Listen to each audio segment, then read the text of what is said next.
पर हमलावर नजर आ रही है।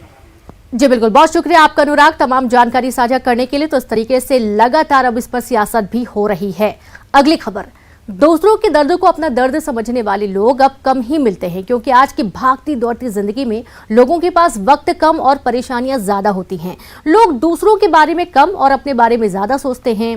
लेकिन बैतूल के 3 भाई ऐसे हैं जिन्होंने अपनी पूरी जिंदगी उन लोगों के नाम कर दी जो दुनिया की सबसे खतरनाक बीमारी से जूझ रहे हैं। देखिए बैतूल से ऋषु नायडू की खास रिपोर्ट।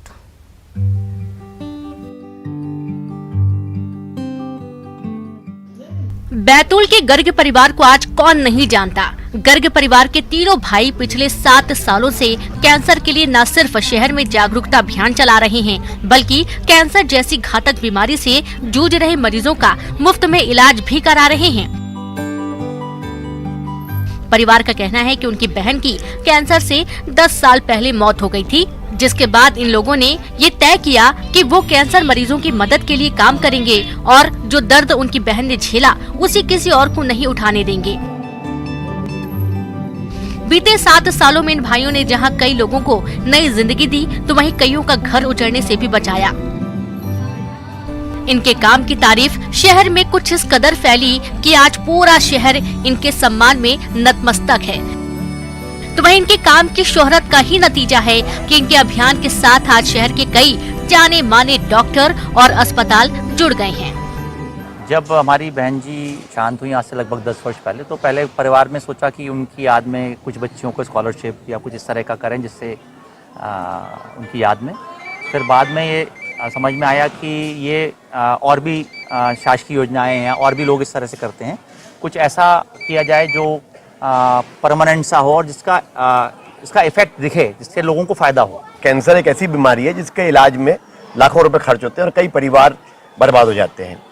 तो हम लोगों के इस प्रयास से एक उपलब्धि ये रही है कि इन दूरस्थ अंचल के जिले के आदिवासी पिछड़ा हरिजन हमारे भाई बहन, और उनको समय पर उनकी जांच हो जा रही है और कुछ डॉक्टर्स उनको इलाज के लिए भी सहयोग दे रहे हैं। इस कैंप में चूंकि मेडिकल लाइन में बहुत सारे कैंप होते हैं, पर मेरा ऐसा अनुभव है और मानना है, चूंकि कैंसर महंगी बीमारी है, हम इसमें अपने परिवार के अतिरिक्त कभी किसी से आर्थिक सहयोग नहीं लेते, न शासन से न किसी बड़े व्यक्ति। कैंसर मरीजों के इलाज में जो खर्च आता है उसे तीनों भाई मिलकर उठाते हैं। मरीज के इलाज में कोई कोर कसर ना रह जाए, इसलिए वो सक्षम लोगों से फंड भी जुटाते हैं। जो मरीज इनके कैंसर सेंटर से ठीक होकर आज अपने घर लौटे हैं, वो भी आज इनके अभियान का हिस्सा बन चुके हैं। ये लोग खुद घूम घूम कर लोगों को कैंसर के खतरों से आगाह करते हैं, साथ ही लोगों को नशे से दूर रहने की भी सलाह देते हैं। 2017 में मेरे को कैंसर डायग्नोसिस हुआ था। यही सिविल कैंप लगा था, ये समतुल्य संस्था का। यहीं से मुझे बताया गया कि आप वहाँ पर जाइए जवाहरलाल नेहरू में, वहाँ आपका इलाज होगा। मैं वहाँ पर गया, मेरा पूरा वहाँ इलाज हुआ, मैं स्वस्थ हो गया।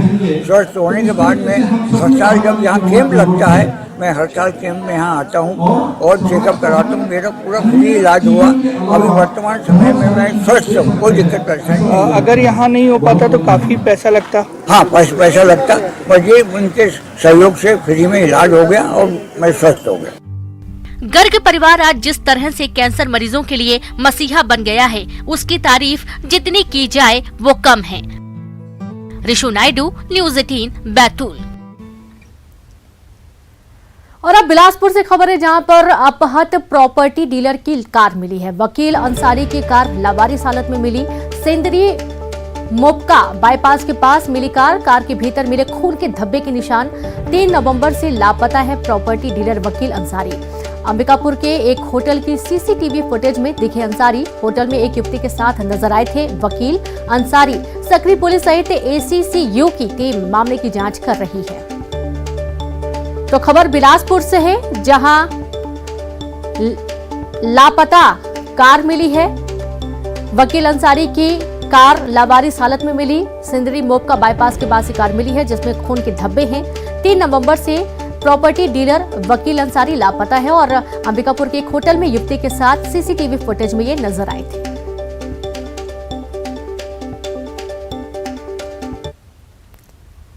और चलिए अब देखेंगे टॉप 20 क्राइम।